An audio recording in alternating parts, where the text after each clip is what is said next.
Sejarah yang kene wes buktekake Jogja istimewa bukan hanya untuk dirinya, Jogja istimewa untuk Indonesia.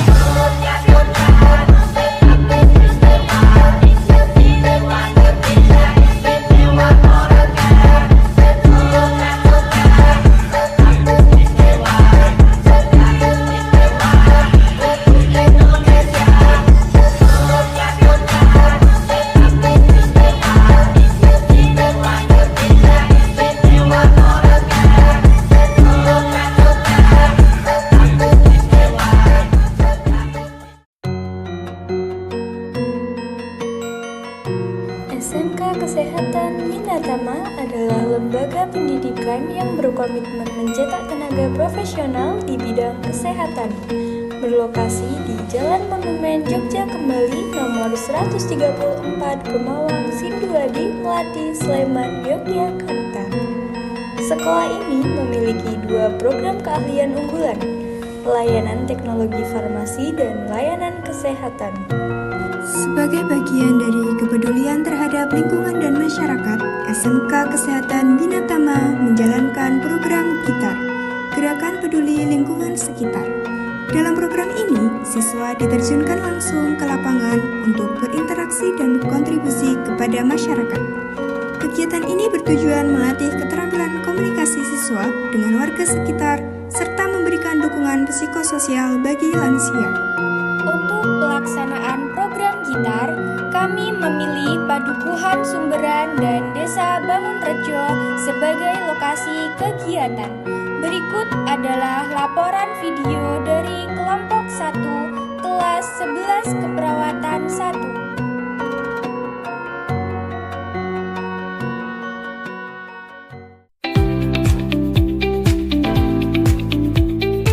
Minggu pertama pada hari Jumat tanggal 17 Januari 2025, kami melakukan pengkajian kepada para lansia. Pengkajian ini dilakukan secara bergantian di beberapa rumah, dimulai dari Bapak P, Bapak M, Bapak W, Ibu E, Ibu S, dan terakhir Ibu P. Sementara itu di desa lain, Angel juga melakukan pengkajian kepada Bapak M.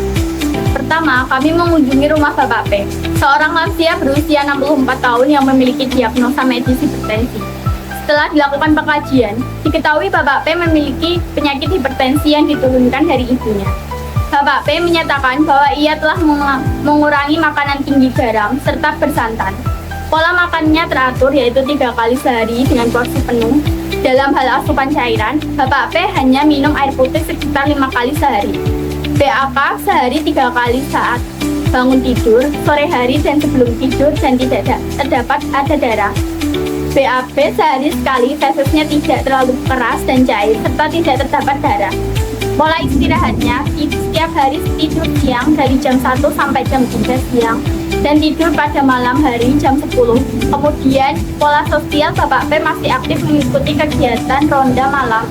Ia tidak merokok tetapi jarang berolahraga. Dan hasil TTV, tekanan darah 140/80 mmHg, suhu 35,8 derajat Celcius, nadi 80 kali per menit, respirasi 23 kali per menit. Selanjutnya, kami melakukan pengkajian kepada Bapak M berusia 62 tahun. Setelah dilakukan pengkajian, Bapak M tidak memiliki riwayat penyakit apapun, tetapi dirinya merasa berat badannya melebihi idealnya.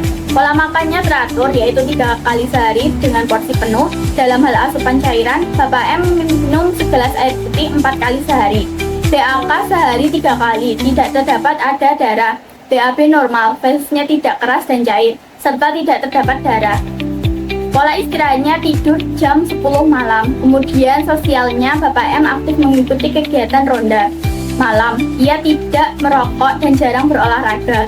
Saat dilakukan pengukuran TTV, tekanan darah 125/60 mmHg, suhu 35,6 derajat Celcius, nadi 78 kali per menit, respirasi 23 kali per menit. Kemudian kami melakukan pengkajian kepada Bapak W berusia 62 tahun. Saat dilakukan pengkajian, Bapak W memiliki diagnosa medis hipertensi sejak usia 50 tahun dan mengonsumsi obat hipertensi. Pola makannya teratur, 3 kali sehari dengan porsi penuh dan habis. Minum air putih sehari 2 liter. PAK sehari 3 kali pada saat pagi, siang, dan sore. Tidak terdapat ada darah. BAB normal setiap pagi. Fetusnya tidak cair dan tidak keras serta tidak terdapat darah. Pola istirahatnya setiap malam tidur jam 10. Kemudian pola sosialnya aktif berkegiatan seperti bekerja bakti dan hasil TTV tekanan darah 130/70 mmHg, suhu 36,1 derajat Celcius, nadi 63 kali per menit, respirasi 24 kali per menit. Setelah itu, kami melakukan pengkajian terhadap Ibu E yang berusia 61 tahun. Saat pengkajian dilakukan, Ibu E mengatakan bahwa ia pernah mengalami kadar gula tinggi hingga 400, namun saat ini sudah turun menjadi 200. Pola makannya teratur 3 kali sehari dengan porsi 3/4 sendok nasi, serta mengonsumsi makanan bergizi. Ia juga telah menghindari makanan dan minuman yang mengandung kadar gula tinggi. Dalam asupan cairan, Ibu E mengonsumsi air putih 6 gelas dalam sehari. BAK sehari 3-4 kali pada saat bangun tidur. Jika ingin BAK tidak terdapat darah, BAB setiap pagi normal. Setiap tesnya tidak keras dan tidak cair, serta tidak terdapat darah. Pola istirahatnya setiap malam tidur jam 10. Kemudian pola sosialnya masih aktif mengikuti kegiatan PKK dan hasil TTV tekanan darah 110/80 mmHg, suhu 34,6 derajat Celcius, nadi 72 kali per menit, respirasi 20 kali per menit.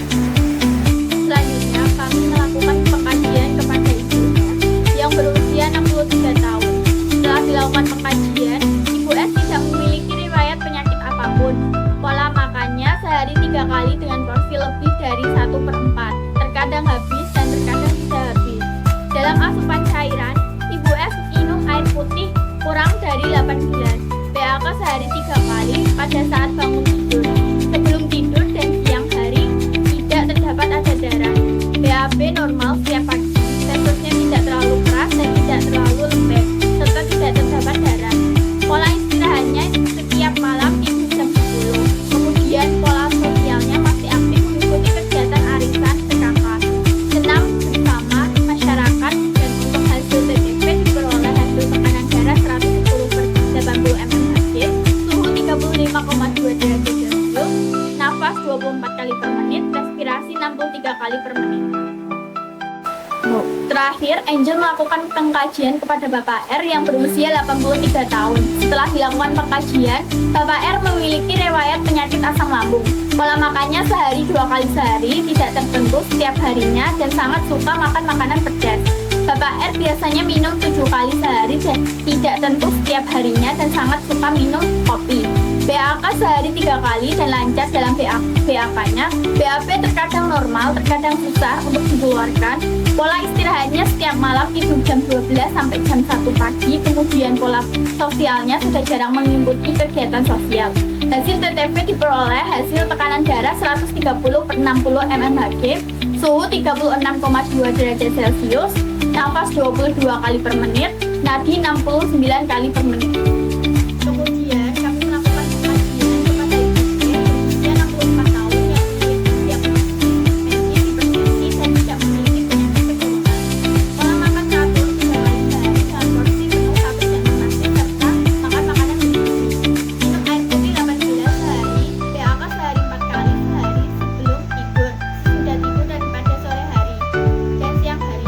BAB normal, fetusnya tidak keras dan tidak cair, serta tidak terdapat darah.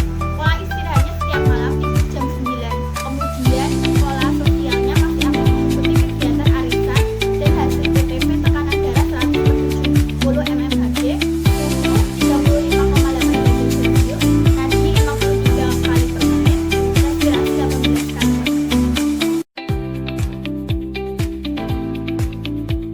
Pada minggu kedua, tepatnya pada tanggal 24 Januari 2025, kami melaksanakan sesi edukasi minggu kedua bagi para lansia dengan memberikan berbagai materi kesehatan.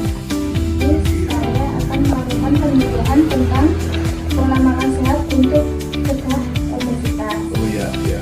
Jadi, obesitas adalah kondisi medis di mana seseorang memiliki berat badan yang berlebihan. Edukasi ini dilakukan secara bergantian di beberapa beberapa rumah, dimulai dari Bapak P, kemudian Bapak M, Bapak W, Ibu E, Ibu S, dan terakhir Ibu P. Sementara itu di desa lain, Angel juga memberikan edukasi kepada Bapak R. Yang selanjutnya minum, jadi minumnya nggak boleh minum teh, kopi, soda, alkohol, dan lain-lain. Jadi dikurangi mbak, kopi, soda, teh, itu alkohol itu nggak boleh. Sesi ini merupakan bagian dari program Gitar kami dengan cara memberikan edukasi dengan tujuan meningkatkan kesadaran lansia terhadap pentingnya menjaga kesehatan secara menyeluruh. Materi pertama disampaikan oleh Adelia mengenai pola makan sehat, di mana para lansia diajarkan untuk mengonsumsi makanan bergizi seimbang yang kaya serat, protein, vitamin, dan mineral. Selanjutnya, Aisyah menjelaskan tentang gaya hidup sehat yang mencakup pola makan bergizi, olahraga teratur, istirahat cukup, serta menjauhi kebiasaan buruk seperti merokok dan mengonsumsi alkohol. Arista Laura kemudian membahas bahaya hipertensi dan komplikasinya, agar lansia paham mengenai resiko tekanan darah tinggi terhadap penyakit jantung, stroke, dan gagal ginjal. Abdilisa melanjutkan dengan materi tentang pemantauan kadar gula darah yang penting bagi penderita diabetes maupun individu yang ingin mencegahnya. Ia menjelaskan cara menjaga kadar gula darah tetap stabil melalui pola makan sehat, aktivitas fisik teratur, dan pemeriksaan rutin untuk menghindari resiko komplikasi diabetes. Setelah itu, saya membahas pola makan untuk menghindari obesitas, agar lansia paham tentang pentingnya mengurangi konsumsi makanan tinggi kalori dan gula, serta memperbanyak asupan sayur, buah, dan protein sehat. Sebagai penutup, Maidiva menyampaikan materi mengenai kunci usia panjang dengan bahagia. Ia menjelaskan bahwa menjaga kebahagiaan dapat berkontribusi terhadap umur panjang dengan menjalani gaya hidup sehat, membangun hubungan sosial yang baik, mengelola stres, dan selalu berpikir positif.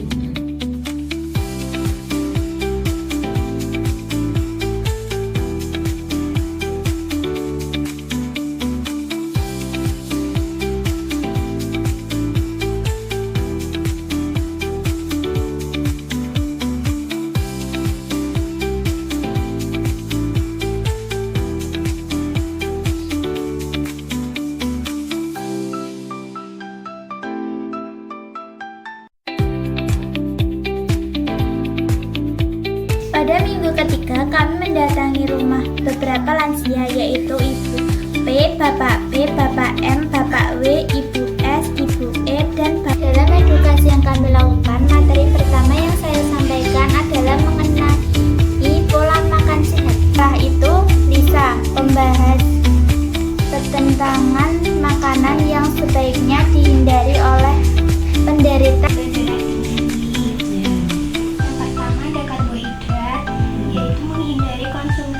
Dari kemudian menjelaskan tentang pola makan untuk menghindari obesitas yang mendukung kesehatan fisik dan mental lansia. Nah, di sini ada karakteristik lingkungan rumah yang sehat untuk lansia. Yang pertama adalah pencahayaan yang baik. Selanjutnya, memberikan materi penyebab dan cara mencegah asam lambung. Pada minggu keempat, tepatnya pada tanggal 7 Februari 2025, kami melaksanakan sesi edukasi dengan memberikan berbagai materi kesehatan. Urutan lambung jadi mengobati asam lambungnya, tiba-tiba timbal asam lambungnya naik gara-gara stres atau apa gitu, tiba langsung ada bosnya. Bagian tengah-tengah di bagian tengah amin ya.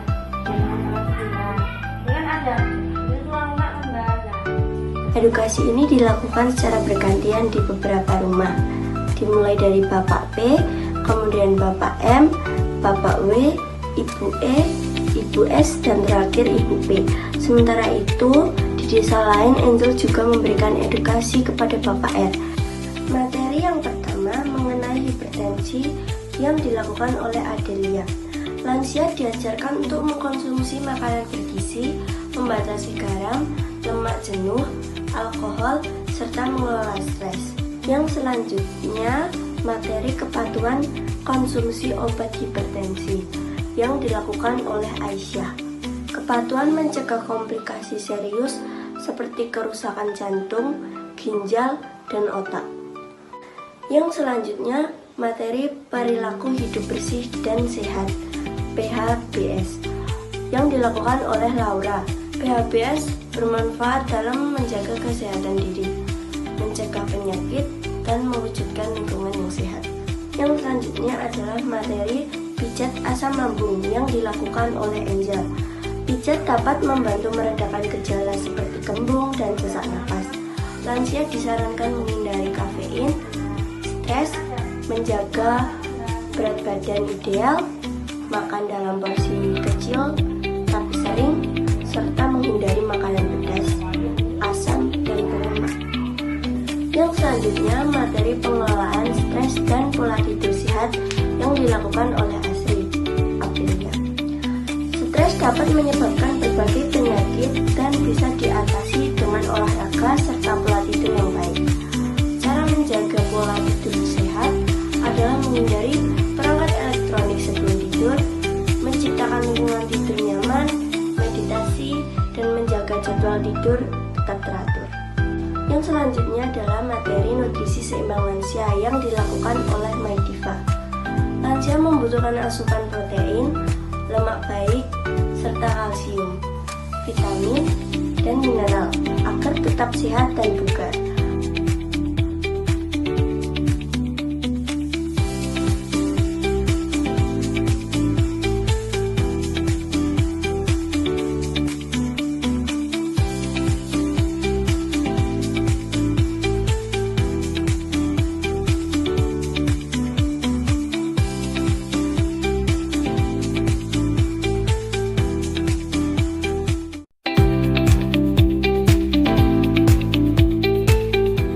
kelima, tepatnya pada hari Jumat 24 Februari 2025, kami melaksanakan kegiatan edukasi bagi para lansia dengan memberikan penyuluhan mengenai pentingnya olahraga. Olahraga hipertensi. Pengertian olahraga hipertensi. Olahraga hipertensi adalah olahraga yang dilakukan untuk menurunkan tekanan darah dan meningkatkan aliran darah ke otot dan rangka. Edukasi ini dilakukan secara bergantian di beberapa rumah, dimulai dari Bapak P, kemudian Bapak M, Bapak W, Ibu E, Ibu S, dan yang terakhir Ibu P. Sementara itu, di desa lain, Angel juga memberikan penyuluhan kepada Bapak R. Olahraga teratur untuk penderita yang gula darah tinggi itu bisa agar mencegah komplikasi seperti jantung, terus ginjal, dan lain-lain. Materi yang pertama yang kami sampaikan adalah mengenai definisi dan pentingnya olahraga bagi lansia. Kami menjelaskan bahwa olahraga merupakan aktivitas fisik yang sangat bermanfaat dalam menjaga kesehatan tubuh, meningkatkan kekuatan otot, dan menjaga kesehatan tulang, serta membantu menjaga keseimbangan tubuh agar terhindar dari resiko jatuh.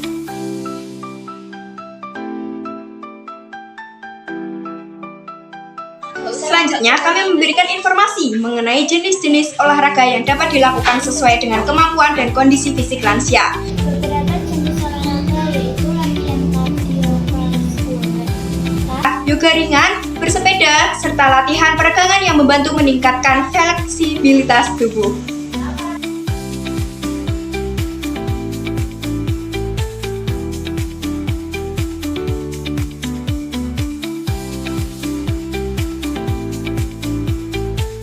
Kemudian kami menjelaskan berbagai manfaat olahraga bagi lansia, seperti meningkatkan kesehatan jantung, mengurangi risiko penyakit kronis seperti diabetes dan hipertensi, menjaga kesehatan mental dengan mengurangi stres dan kecemasan, serta membantu meningkatkan kualitas tidur. Manfaatnya dengan membangun stres, dan membantu menurunkan berat badan, meningkatkan kesehatan jantung dan paru, terus mengurangi risiko penyakit kronis. Selain itu, kami memberikan edukasi mengenai hal-hal yang perlu diperhatikan saat berolahraga, seperti memilih jenis olahraga yang sesuai kemampuan kita, melakukan pemanasan sebelum berolahraga, tidak memaksakan diri saat sudah merasa lelah, serta memperhatikan asupan cairan agar tetap terhidrasi dengan baik. Kemudian sebagai penutup, kami membagikan beberapa tips aman saat berolahraga bagi lansia. Untuk tips olahraga yang aman, yang pertama adalah pilih olahraga yang sesuai kemampuan ibu, misalnya berjalan atau senam, seperti itu. Yang kedua, mulai dengan intensitas rendah, jangan langsung yang berat-berat ya Bu. Nah, olahraga dengan teman atau instruktur. Dengan adanya edukasi ini, kami berharap para lansia semakin memahami pentingnya olahraga dalam menjaga kesehatan dan dapat menerapkannya dalam kehidupan sehari-hari dengan aman dan nyaman. Nah, setelah kami melakukan edukasi, kami juga melakukan pengukuran TTV yang terdiri dari tekanan darah,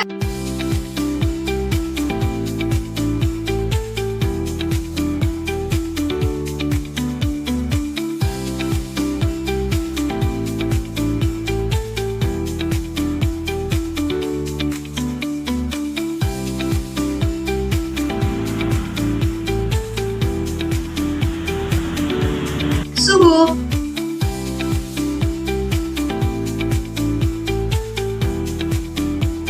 nafas,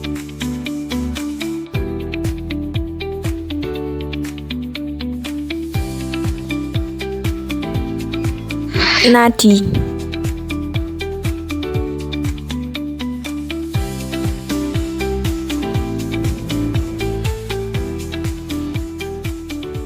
Pada para lansia. Pada minggu ke-6, tepatnya pada tanggal 21 Februari 2025, kami melaksanakan kegiatan senam lansia secara bergantian. Bapak M, Bapak W, Ibu E, Ibu S, hingga Ibu P dengan kondisinya, seperti senam hipertensi dan senam gula darah tinggi. 3, 4, 5, 6, 7, 8, 2, 2, 3, 4, 5, 6, 7, 8, 3, 2, 3, 4, 5, 6, 7, 8, 4, 2, 3, 4, 5, 6, 7, 8, 1, 2, 3, 4, 5, 6, 7, 8, 2, 2, 3, 4, 5, 6, 7, 8, 3, 2, 3, 4, 5, 6, 7, 8, 4, 2, 3, 4, 5, 6, 7, 8, 1, 2, 3, 4, 5, 6, 7, 8, 2, 2, 3, 4, 5, 6, 7, 8, 3, 2, 3, 4, 5, 6, 7, 8, 4, 2, 3, 4, 5, 6, 7, 8, 1, 2, 3, 4, 5, 6, 7, 8, 2, 2, 3, 4, 5, 6, 7, 8. Kami juga memberikan edukasi tentang pemanasan, pendinginan, dan cara melakukan senam dengan aman di rumah. 7, 8, 4, 2, 3, 4, 5, 6, 7, 8, 1, 2, 3, 4, 5, 6, 7, 8, 2, 2, 3, 4, 5, 6, 7, 8, 3, 2, 3, 4, 5, 6, 7, 8, 4, 2, 3, 4, 5, 6, 7, 8, 1, 2, 3, 4, 5, 6, 7, 8, 2, 2, 3, 4,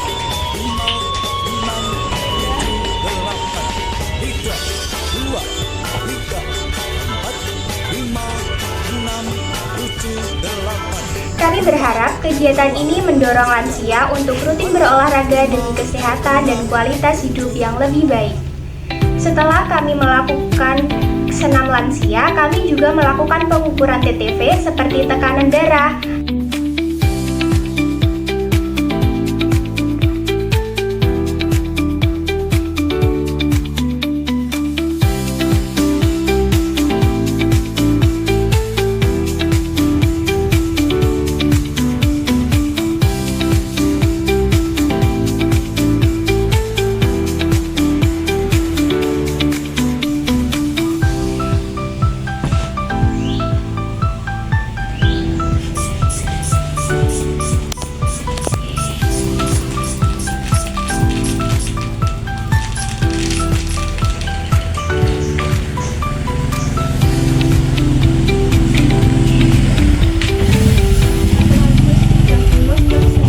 Nadi,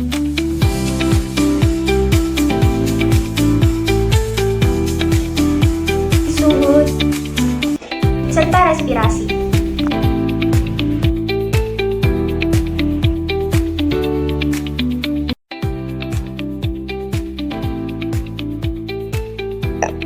Pada minggu ke-7, tepatnya pada tanggal 7 Maret 2025, kami melaksanakan sesi edukasi terakhir bagi para lansia dengan memberikan materi mengenai cara menjaga kesehatan tulang. Sekarang ada penyuluhan terkait dengan kesehatan tulang. Nah, tulang ini merupakan bagian paling penting dari tubuh yang berfungsi untuk menopang tubuh. Edukasi ini dilakukan secara bergantian di beberapa rumah, dimulai dari Bapak R, kemudian Bapak M, Bapak W, kemudian Ibu F, Ibu S, dan terakhir Ibu R. Tulang adalah bagian penting dari tubuh kita yang berfungsi sebagai penopang tubuh, melindungi organ-organ kita dan membantu kita bergerak. Namun tulang juga dapat mengalami kerusakan. Sesi ini merupakan bagian dari program edukasi yang telah kami jalankan selama beberapa minggu sebelumnya dengan tujuan untuk meningkatkan kesadaran dan pemahaman lansia tentang pentingnya menjaga kesehatan tulang agar tetap sehat serta terhindar dari berbagai gangguan seperti osteoporosis, lordosis, dan skoliosis. Karena itu penting bagi kita untuk menjaga kesehatan tulang kita. Sebenarnya Bapak, kalau itu pilihnya itu kalau Kami menjelaskan pentingnya mengonsumsi kalsium dan vitamin B yang dapat diperoleh dari keju, ikan, dan sumber makanan lainnya. Keju, susu, dan ikan untuk membantu menjaga kesehatan tulang. Yang kedua, lakukan olahraga secara teratur.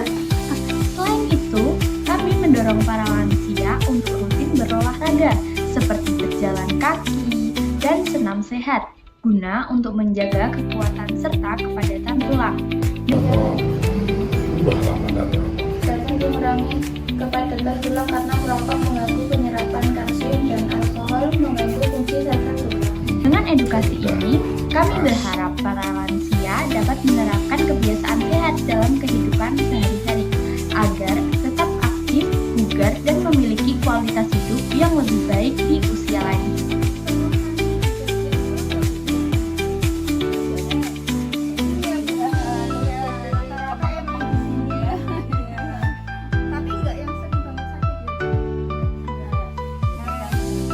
Setelah kami melakukan edukasi, kami melakukan pemeriksaan TTV berupa tekanan darah,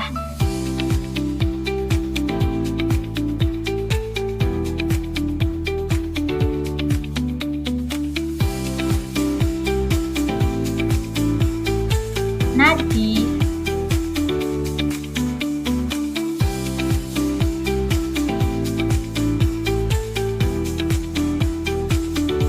respirasi pernafasan,